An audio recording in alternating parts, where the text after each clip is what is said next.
No presente relatório foram analisados violação de direitos humanos correspondente a 6 províncias. É praticamente um relatório do primeiro trimestre de 2025. Gostaríamos aqui de perceber quais foram os critérios usados para elaborar este presente relatório de violação dos direitos humanos. Muito bem, Ruth. De facto, eu sou coordenador da Associação Mzangala Tuyeno Kupolo, sediada na província do Bengo, afeto ao movimento cívico Mudei, e esse trabalho, fez embora que a introdução diz que contou com, ou foi elaborado pela Mzangala Tuyeno Kupolo, e como se não bastasse, a ANDECA, na verdade é um trabalho coletivo do movimento cívico Mudei, e para conseguirmos esse relatório, nós fizemos recurso a vários tipos de métodos e metodologias. Estamos a falar de método indutivo e dedutivo, como se não bastasse, e fazemos recurso a vários tipos também de metodologia, qualitativo e quantitativo. E como se não bastasse, fizemos recurso a entrevistas, observação participante, fizemos questionários, inquéritos e não só, junto das vítimas que o relatório do Movimento Cívico Mudei 2025, de janeiro a março, conseguiu então de facto compilar. Alguns dos ouvidos nas nossas entrevistas e questionários eram a própria vítima, que eu fiz menção, e outros familiares dessas vítimas. No entanto, tivemos diversas dificuldades em conseguirmos compilar este relatório, mas conseguimos abranger 6 províncias de Angola, dentre eles a província de Cabinda, onde radiografamos o caso de Costa Lembe, o ativista, claramente, um ativista muito conhecido em Cabinda, que foi vítima de alguma arbitrariedade, perseguição, e viu seus direitos fundamentais e humanos, tanto quanto ameaçados por parte das Forças de Defesa e Segurança. Aqui entendamos Forças de Defesa e Segurança, a junção de forças mistas, Forças Armadas Angolanas e a Polícia Nacional, assim como outros agentes apaisanos ou paramilitares, né, que de certo modo servem como milícia para intimidar quem pensa diferente. E, além de Cabinda, conseguimos também trabalhar ou radiografar o caso do Marco, o ativista Marcos Simão, de província de Malange, que viu também os seus direitos fundamentais ameaçados e, por sinal, esteve detido durante 2 dias sem nenhum processo e sem ter cometido crime nenhum, mas só porque um dos seus funcionários do seu estabelecimento apareceu numa das imagens, né, através de uma manifestação, com um flyer que dizia governador fora, e dizia o povo está cansado, e direcionou o seu desejo em ver o presidente do MPLA, e também, infelizmente, de forma não tanto enquanto justificada, é presidente de Angola, e até agora a CNE não conseguiu comprovar. Então, esse cidadão pediu a este dirigente que abandonasse o poder, porque o povo, de facto, de Malá estava a sofrer. Isto, de facto, não é crime nenhum, faz parte daquilo que são as liberdades de expressão, de manifestação e todos os tipos de liberdades inerentes à Constituição da República e Declaração dos Direitos Humanos. Trabalhamos também com o caso do Kwanza Sul, onde grupo de sapadores, bombeiros da paz, também são conhecidos, foram impedidos de realizar um evento no Kwanza Sul, agredidos e viram os seus bens furtados por parte dos serviços de investigação criminal, segundo aquilo que é a nota que nós recepcionamos. E foram essas outras províncias. Para Luanda é a ponta do iceberg das constantes violações de direitos humanos, a denegação do direito à manifestação, do caso do coletivo de mulheres unidas Somos Mais Fortes, que foi uma tristeza gigante, e logo no princípio do ano, as mulheres que clamavam por seus direitos foram impedidos de exercer esses direitos pela Polícia Nacional, e nem sequer juntaram-se, ou seja, nem sequer haviam começado aquilo que era seu ato de protesto. Então, são essas outras anomalias, e o mais grave que também revistamos foi o caso dos factos diários. Desculpa, antes de chegarmos a aqui apresentou, falou em 6 províncias, Nós gostamos de saber como é que estamos os três casos que citou nas províncias de Cabinda, o enclave de Petróleo, mas sabemos que é uma província de difícil acesso e a situação dos direitos humanos naquela parte. E naquele território do país, de acordo com aquilo que tem estado sendo apresentado pelas organizações internacionais e por aquilo que tem estado a ler, é uma das províncias mais críticas. Então, gostamos de saber como é que está o caso do José Mendes.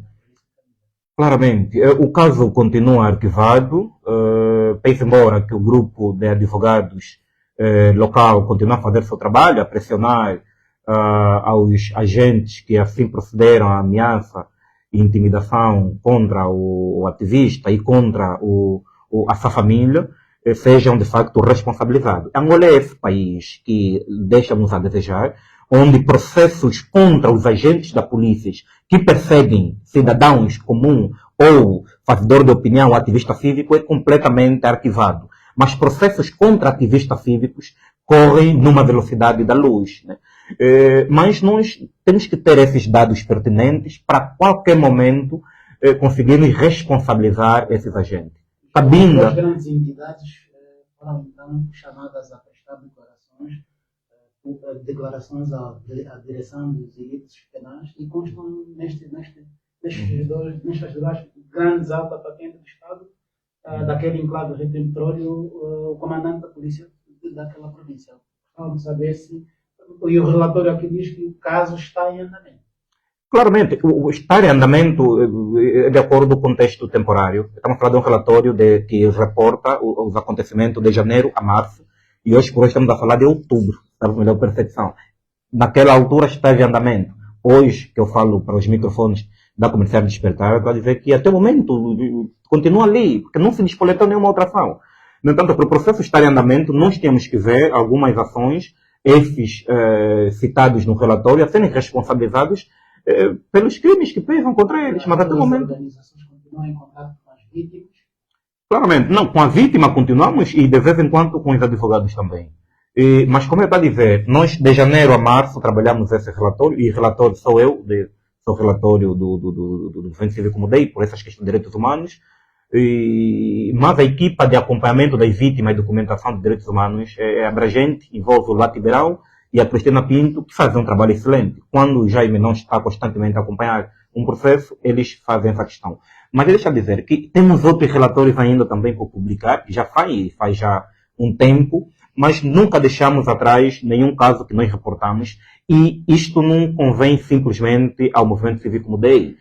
Todo ente público, aqui falo da PGR, o Procurador-Geral da República, através dessa denúncia pública, através desse relatório detalhado que a sociedade civil torna público, é necessário ou é suficiente para despoletar diligências e responsabilizar aqueles que são violadores desses direitos. No entanto, se para crimes particulares basta uma queixa, para crimes públicos ou semipúblicos basta uma denúncia.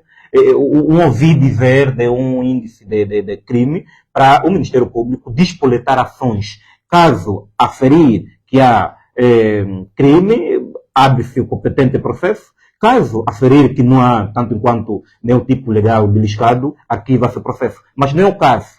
Não é o caso, dali que até o momento essas vítimas não foram responsabilizadas. Responsabilizar os violadores desses direitos significa automaticamente responsabilizar o comandante em chefe.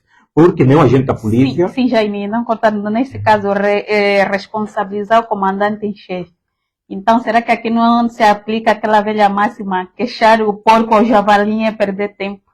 Visto Pronto. Que eles é que deviam proteger, mas acabam violando. Claramente, é pertinente. Não sei se aplica-se já agora, vou que essa analogia de queixar o porco ao javali. Porque nós precisamos fazer queixas, né, para esgotarmos os recursos internos, aqui internamente. Quando as coisas não funcionarem, nós temos essa prerrogativa também de acionar outros mecanismos regionais e internacionais. Claro, temos fundos, temos meios suficientes, não temos. Nós, para compilarmos sistematicamente, trimestralmente, relatórios de violação de direitos humanos, não temos um orçamento, não temos um projeto financiado, virado para a questão de direitos humanos.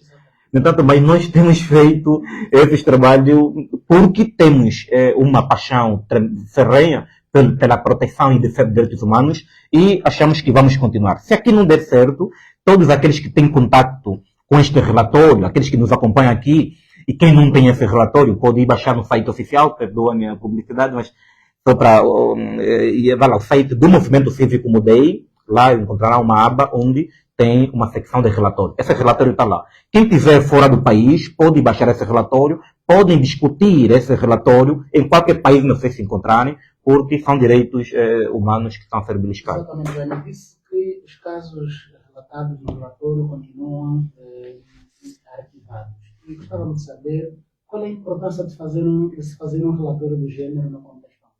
Claramente, é pertinente a questão, deixa-lhe dizer, mas a importância de fazermos os relatórios sistematicamente é para documentarmos os factos. Deixa eu dizer, os crimes contra a humanidade não prescrevem, ainda que passar muito tempo, mas nós não temos uma base, um acervo para documentar todos os tipos de situações. Ou seja, estamos a falar de janeiro a março. De março para cá, quantas atrocidades já ocorreram? E nós nos esquecemos rápido. Se nós não tivermos uma base documental, quer seja através de vídeos, através de relatórios, através de denúncias, através de petições. Se não tivermos esses documentos, até o próximo ano, todos os tipos de crimes ficam esquecidos. Porque nós temos órgãos de defesa e segurança que teriam como finalidade, competência, de fiscalizar os incumpridores da lei, que infelizmente são os primeiros incumpridores. Então farão toda a questão de processos desaparecerem no tribunal. Como é que um processo desaparece, por exemplo, no tribunal? Portanto, se nós não documentarmos o número do processo, o escrivão da ação, se nós não escrevermos, não documentarmos o nome do juiz, se o processo desaparecer no tribunal, a quem nos queixar? Portanto, nós documentamos para servir de base. Aqueles que hoje podem não ser responsabilizados pelas violações sistemáticas de direitos humanos poderão ser responsabilizados daqui a 5 anos, ainda que lhe seja retirada a imunidade, porque nós temos base, temos documento. Eu estava a dizer, por exemplo, do caso do Isidro Canganjo, diretor do Facto Diário, que também viu beliscado e coartado aquilo que é o seu direito de imprensa. Temos uma liberdade de imprensa. Aqui a imprensa privada não exerce os seus direitos com uma abrangência ou com uma liberdade tal. Há essa violação constante, mas a imprensa pública paga com o dinheiro de todos nós, difama pessoas, e sem o direito ao contraditório. E não há nenhum processo contra esses programas, os na lente, perdoem publicidade. O Cabingano Manuel, em países normais, que tem cometido na imprensa pública, será responsabilizado. E ele é gestor, ele é funcionário público. Mas por que ninguém persegue este senhor? Ninguém intima. Aqui eu não apelo perseguição, está a dizer. Por que não processam este cidadão que viola e assassina cada vez mais os direitos de personalidade inerentes à pessoa humana? Que os assessores das medidas? Claramente, é o que está. A imprensa privada é mais afetada quando apresenta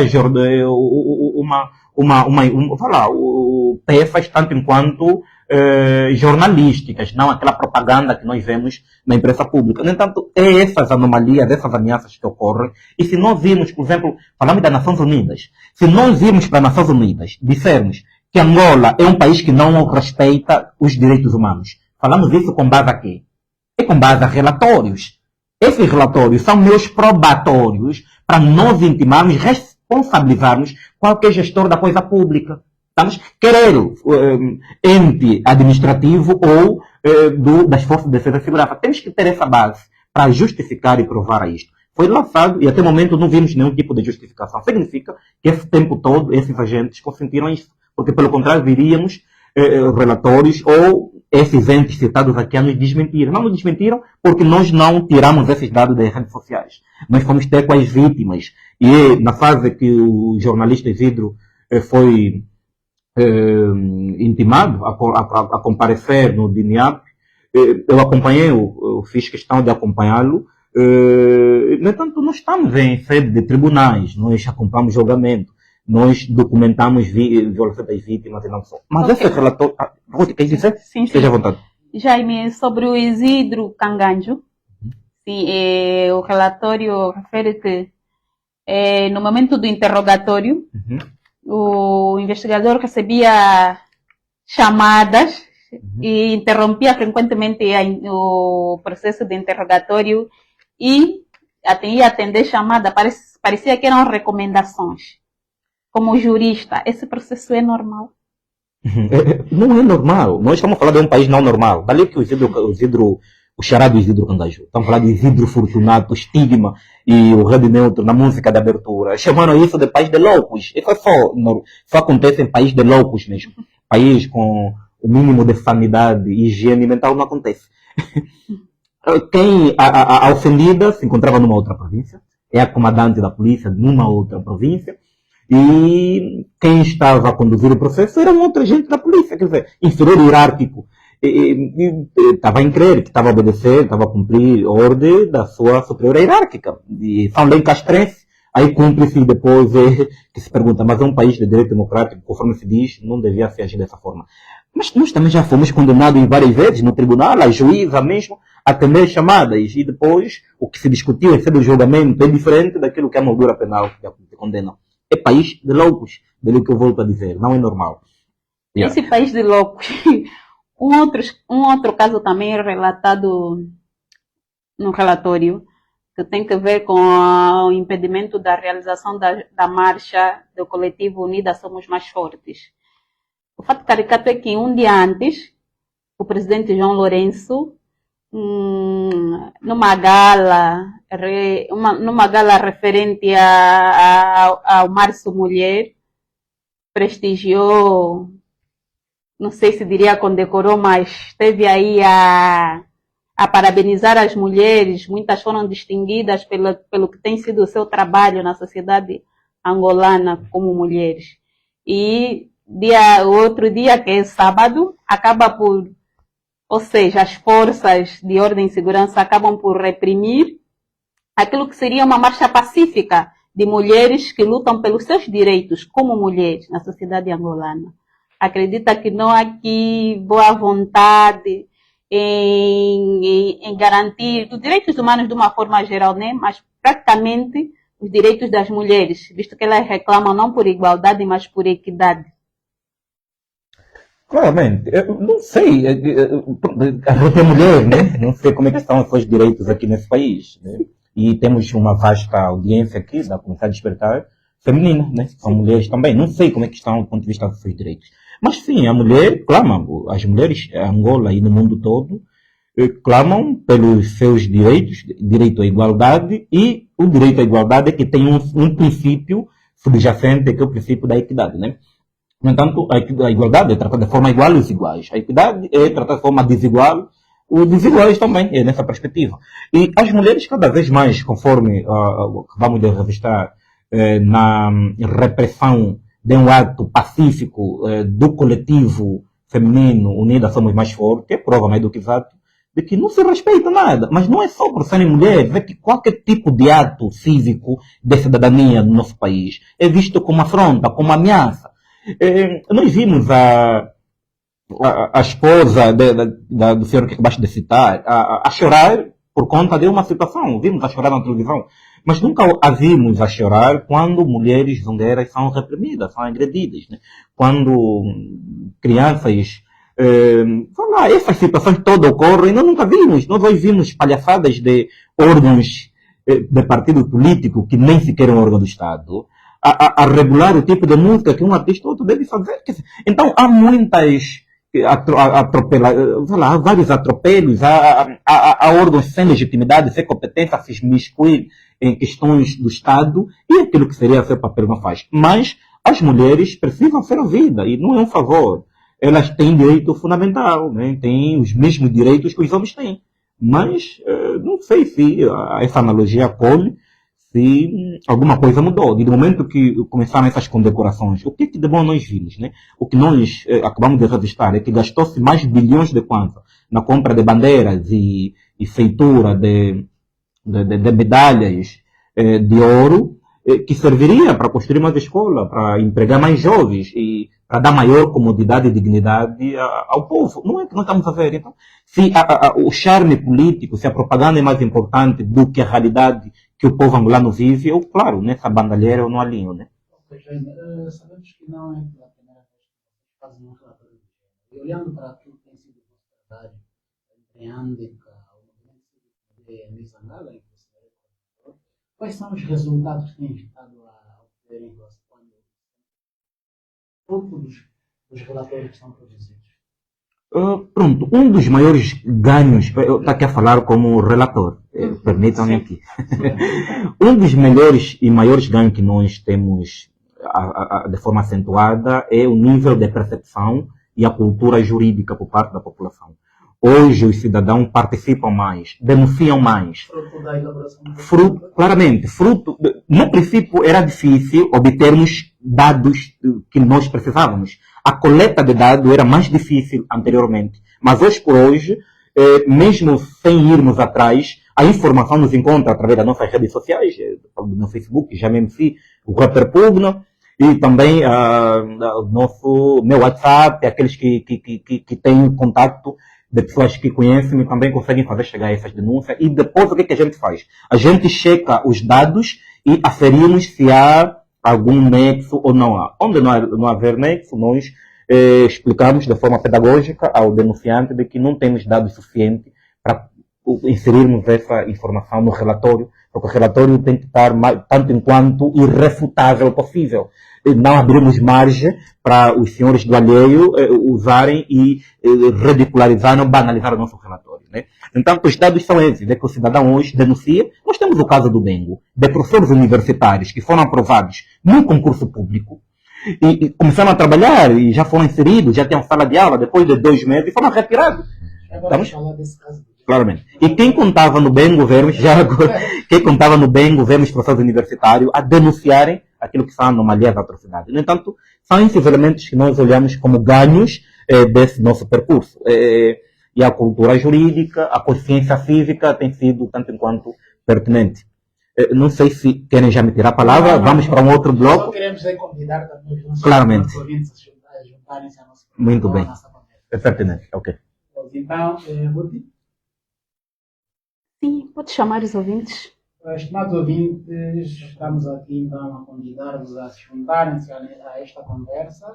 Hoje estamos a falar então da apresentação do relatório trimestral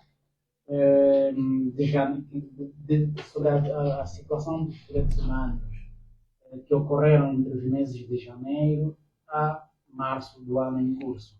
E para se juntar a esta conversa, estamos a convidar os estimados ouvintes a ligarem para nós através do 925 56 00 55. 925 56 00 55. Liga e coloca aqui a tua questão. Se também tiveres uma contribuição para fazer, então estaremos aqui para ouvi-lo, ouvi-la e, sobretudo, e a propósito, Ruth, nós recebemos uma voz feminina no nosso programa. Não sei porquê. Mulheres liguem, participam. A cidadania é para todos, direitos e deveres não apenas para homens, mas sim também para mulheres.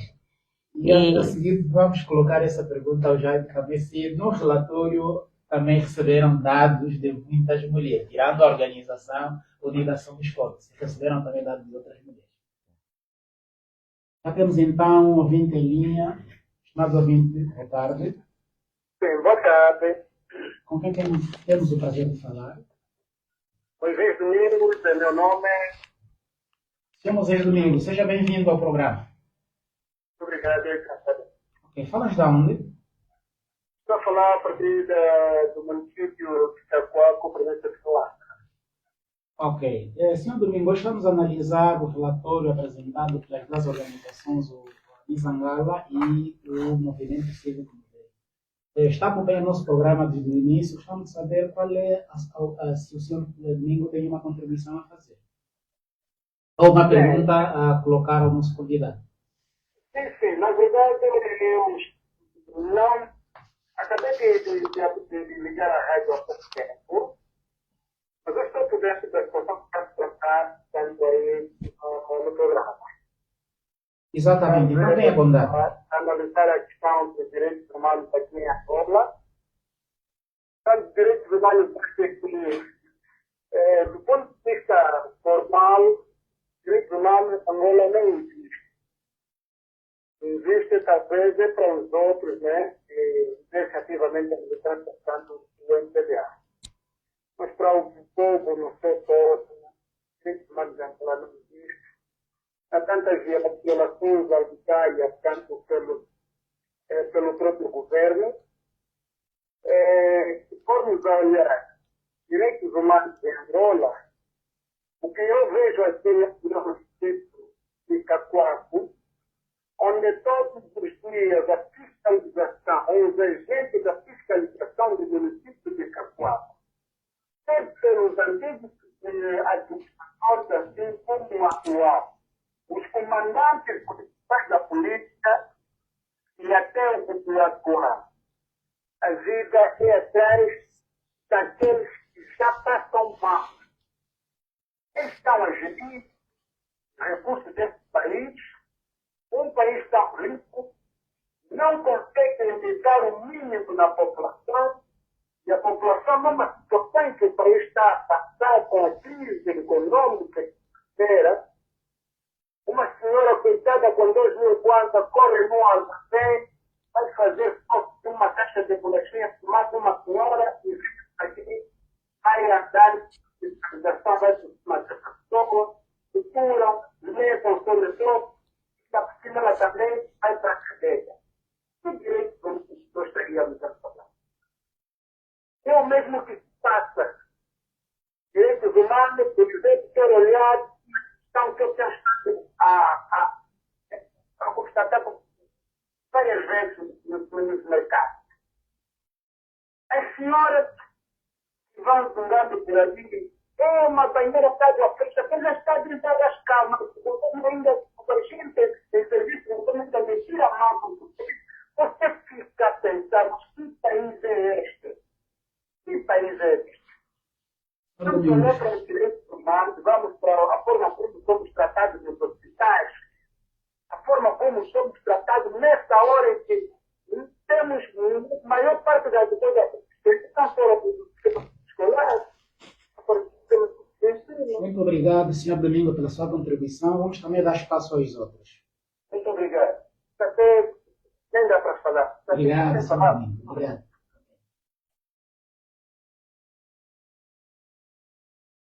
E temos mais um ouvinte em linha? Não? Ah, eu recebo o sinal do técnico que não temos mais nenhum ouvinte em linha. Caro ouvinte, junte-se a nós neste dia em que estamos a fazer uma análise do relatório trimestral sobre violação dos direitos humanos em Angola, referente ao primeiro trimestre do ano. Este relatório que foi produzido pelo MUDEI, recebo o sinal que temos mais um ouvinte em linha. Alô, boa tarde. Boa tarde.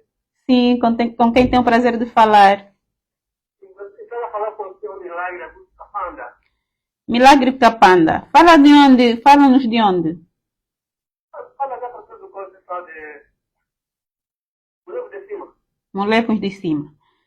Ok. Que comentário, pergunta tem sobre o tema em análise hoje? Também análise sobre direitos humanos, ok? Sim, sim. Para mim, como cidadão angolano, né? Aqui em Angola não existe direitos humanos. Aqui em Angola não existe direitos humanos. Ela tem direitos humanos. Mas tem esses direitos humanos, qual é o trabalho deles aqui em Angola? Eu não sei. Tem direitos humanos, não existe, eu não sei. Ok. Semana passada a gente disse aí nos congolenses até a receber pergunta da senhora. A pessoa vai te queixar onde aqui agora. Você vai ver uma quadra de queixar de repente, na primeira onda de outro, vai te queixar onde? Quem vai te receber? Aqui não é coisa dele, Deus é quem sabe. Está fazendo de cada um. Ok, obrigada. Então, para si, não existe direitos humanos em Angola? Eu até costumo me perguntar, se nesse país não existe nome governo, se existe nome governo nesse país, não é costumo me perguntar no país. Só tem nome governo não. Ok, ok. Agradecemos pela sua participação e contribuição. Continuação de boa tarde. Ok, obrigado. Ok. Estimados ouvintes, continuamos aqui nos estúdios, então voltamos a convidar-vos através do número 925 56 0055. Pelo sinal que temos mais um ouvinte. Estimados ouvintes, muito boa tarde. Boa tarde, sim. Com quem temos o prazer de falar? Senhor Graciano Manuel. Senhor Graciano Manuel, fala-nos a partir de onde? Basta da cidade de Luanda, diretamente no campo. Tá. Ok, senhor Graciano, está acompanhando desde o início. Para como é que Qual é o comentário que lhe oferece dizer em relação ao tema que está aí abordado? é para amenizar os organizadores. Os organizadores são gente com caráter positivo na sociedade nacional. São corajosos, são até a maneira de ver. Em Angola não é fácil colocar seres uma para o executivo é arrepiado. Você já quer violar as suas organizações, é terminatório, vai terminar só aqui, ou então chegar às instâncias superiores, ou mesmo aqui no país, se tiver um relator desse, seria por exemplo, ao Ministério, ao Ministro do Interior, outros setores mais. Eu tenho em conta que as nações, as organizações já debatem sobre direitos humanos nesse país. Era tudo quando eu tinha Muito obrigado, senhor Graciano. Temos aqui o senhor Jaime Domingo, ele vai responder. É só ficar atento no programa, nesse caso. Bem, acho que em função do horário temos que voltar aos estúdios. Sim. Sim.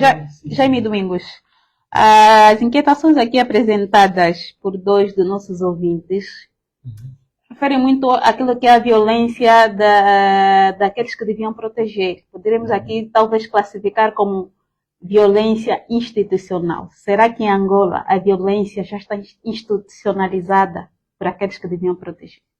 Ok, não, mas como é que Angola, enquanto Estado, foi fundado, né? Foi com base a paz, abraço, honestidade, ou Angola, em 1975, a sua fundação enquanto Estado, foi através de traição aos irmãos, foi através de incumprimento de acordos. De quanto se um país já começa na sua fundação a violar acordos, imagina se este mesmo país conseguirá a todo tempo cumprir aquilo que está previsto na Constituição da República, tratados e convenções internacionais, salvo com uma alternância de poder. Mas dessa forma não acontece.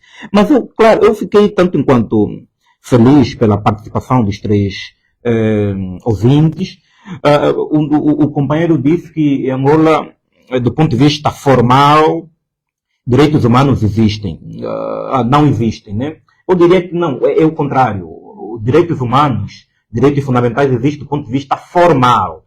Formal porque está ratificado, está escrito num papel, numa Constituição da República e numa lei internacional que nós ratificamos, que é a Declaração Universal dos Direitos Humanos. Portanto, direitos humanos, entendamos aqui da forma mais simples, que são todos os direitos das pessoas. Ou seja, se o cidadão diz que eu tenho direito à vida, tenho direito à habitação, tenho direito ao trabalho, tenho direito de livre circulação, isto são direitos humanos. Eu acho que o senhor quis falar da efetivação. Claramente, então se é da efetivação, estamos a dizer que é a inexistência material. É a materialização desses direitos emanados da Constituição da República, nos tratados e convenções internacionais, é que são irrealizáveis, é que não são palpáveis, é nessa direção. Mas eu, claro, concordei com o Fio e entendamos, direitos fundamentais são aqueles direitos das pessoas ou dos cidadãos pasmados ou ratificados na Constituição da República, direitos fundamentais. Direitos humanos são aqueles direitos pasmados da Declaração Universal dos Direitos Humanos. Mas a nossa Constituição da República de Angola, do ponto de vista de formalização dos direitos fundamentais, é uma maravilha, é uma beleza, porque conseguiu abraçar e acolheu todos os direitos humanos previstos na Declaração Universal dos Direitos Humanos. Esse é um ponto. E por outro... Senhor Inácio, como responderíamos ao senhor Inácio? Não sei se vou já. Tem mais um outro comentário, o segundo comentário. Por isso que você tem que calcular esses minutos para não termos a conversa. Claramente, o companheiro quando diz que em Angola não existe direitos humanos, esse é um chamamento à repulsa, a protesto. E sei-lo muito bem. Mas se nós entendermos a ideia, o conceito de direitos humanos, entenderemos que temos. Mas só quem devia fiscalizar e materializar não faz materializar. Se nós vemos ativistas como... o que nós já estamos aqui a citar, organizações não governamentais, o próprio Guedes está satisfeito em companhia, o que fazem uma luta para resgatarem aquilo que são os direitos humanos previstos na nossa Constituição da República. No entanto, esta luta é necessária e não deixarmos na mão de uma pessoa, porque o companheiro aqui nos pergunta. Não sei qual é o trabalho deles aqui em Angola, mas trabalho de quem? Do defensor de direitos humanos, porque direitos humanos não é um partido, não é uma organização. É direito de todos nós, independentemente do partido, etnia, tribo, cor, igreja. É o direito de todos nós. Então, esse trabalho tem que ser de todos nós aqui, não só apenas do grupo. Não. A pergunta é pertinente aqui do companheiro Inácio, né? A pergunta é pertinente. Deixa eu dizer que este não é o primeiro relatório que nós, enquanto Movimento Cívico Mudei, divulgamos. Nós publicamos relatórios de violação de direitos humanos em 3 meses. E como se não bastasse, temos publicado também relatórios intermédios. Ou seja, esse relatório que nós estamos aqui a discutir, do ponto de vista de violações, há atropelos à liberdade de expressão, de imprensa, prisões arbitrárias e outro tipo de violações. Mas, pelo menos, houve uma evolução por parte das autoridades, comparando com outros relatórios que nós já havíamos publicado. Agora, de março para a data presente, o governo angolano agiu com maior selvageria do que anteriormente. No entanto, nós não vamos parar por aqui. Vamos continuar a produzir e temos diversos relatórios a serem também divulgados. E ainda voltando para o comentário de 2 ouvintes que disseram que não existem direitos humanos em Angola, gostaria de trazer aqui 2 autores. Um é o psicólogo Abraham Maslow, que ele hierarquia as necessidades. Quando uma necessidade é realizada, abre caminho para outra. E tem um outro, o Max Niff, economista, que ele diz que os direitos humanos devem ser garantidos de forma circular, não há um mais importante que o outro. Então, na nossa realidade, em termos de direitos humanos, será que podemos identificar aqui pelo menos 3 ou 4 direitos que são garantidos, que estão efetivados, ao quais não temos problemas? Não, essa é uma provocação pertinente. Mas deixa eu dizer, com o segundo autor não concordo, porque os direitos humanos também estão estratificados, também estão equiparados. Há direitos humanos da primeira geração, segunda geração, direitos econômicos, direitos civis e políticos. Mas o que eu estou a tentar dizer é, o direito à vida, à liberdade, são os direitos humanos mais importantes. São bens, a vida é um bem inalienável, é um bem substituível. Além de ser um direito positivo, formalmente consagrado na Constituição da República e em outros tratados, é, acima de tudo, um direito natural. E os naturalistas vai dizer isso. Mas então, se a pessoa tiver vida, tiver segurança e tiver trabalho, claro, com este trabalho, conseguirá satisfazer